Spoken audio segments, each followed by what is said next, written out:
Today, Daddy and Tim are going to be talking about Cafe Queen.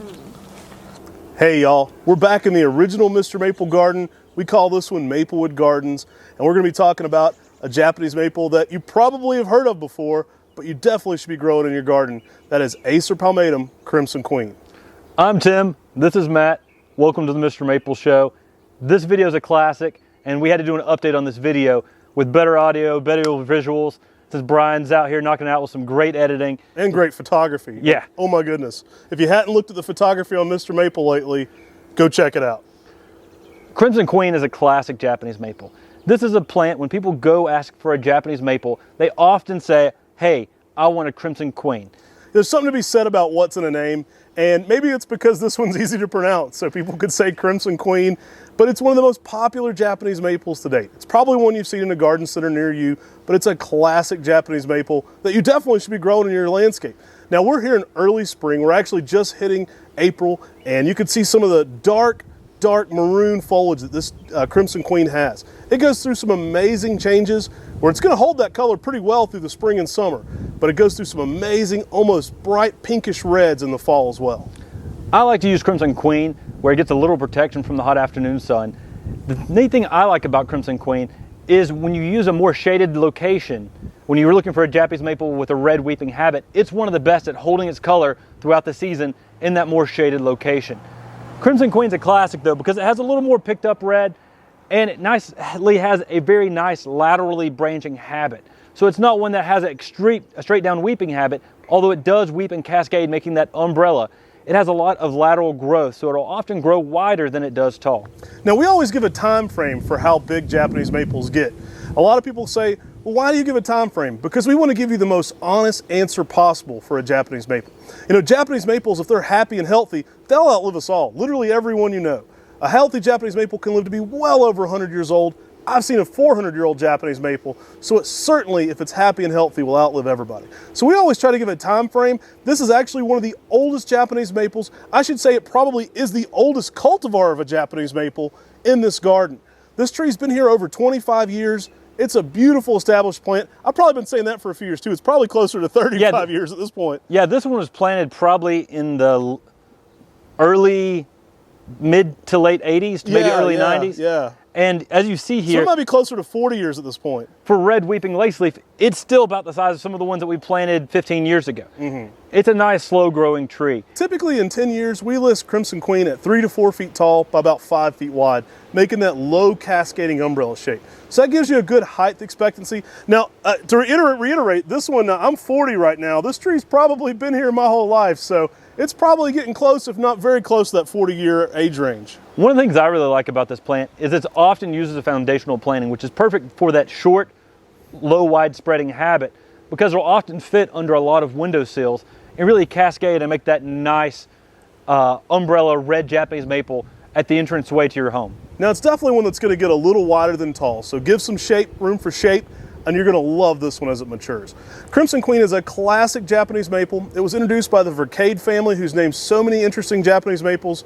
Check out our video on Vercade's Jacus Pottus. We talk about Dave Vercade in that video, who's a good friend of ours. And Crimson Queen was from his family. They've named so many classic Japanese maples. This is one you definitely probably already know if you're watching our channel though. But we wanted to give you an updated look, kind of focus on this one a little bit more. It's a Japanese maple with so many great uses. Now, we've talked about it in the landscape. We've showed you a mature specimen of this. This tree is very popular for the container garden. This is going to do excellent in the patio planter. Because it holds its color so well in the shade, it's a great tree to bring back into that shade of your patio for sure, because it's going to hold those colors very, very well, but also give you everything you love about Japanese gardening, you know, back up on the porch. One of the things that I like most about Crimson Queen though is its fall color. And that's where it gets its name of the Crimson Queen. In the fall, it can really give you some bright crimson red fall colors that are unreal and are some of the best of any of the weeping red laceleafs. This, by far, for me, is such a classic that anybody should be growing in their landscape and garden. Hey, let's take an up-close look at some foliage and talk to you a little bit more about Acer palmatum Crimson Queen's unique leaf shape. So here we've got an up-close look at Acer palmatum dissectum Crimson Queen. I love Crimson Queen because the sublobes aren't deeply divided. this gives this plant a very soft feel on the older growth of Crimson Queen. Now, if you look at new growth on Crimson Queen, that can be deceiving. New growth on plants are often not mature, and they may look slightly different from the mature growth on the Crimson Queen. But on that mature growth, you'll see leaves that aren't deeply divided, and this gives a soft, elegant feel of a lace leaf.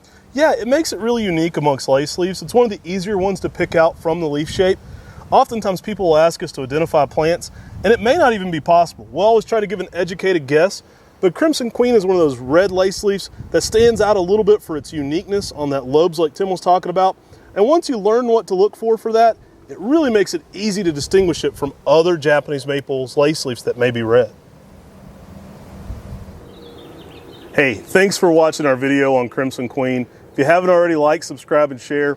We love doing this content for you. We're big plant geeks. Along with Brian, we just enjoy making this content. It's so much fun getting it out there for you. And it's so rewarding. We're almost hitting 10K viewers when this video is being made, so 10K subscribers. So some of our videos have 40K views. So we really appreciate all the views and especially all the subscribe, shares, and likes. That goes a long way into getting our channel out there. And it makes it fun for us because we know you're enjoying the content. Crimson Queen, though, is such a classic Japanese maple. Make sure to share this video with your gardening friends. Many of them have this tree in their landscape and you can learn a lot about Crimson Queen itself. I really love this tree. I know you're going to love it in your landscape and garden as well. We greatly appreciate you all watching and liking all of our videos, putting comments on those.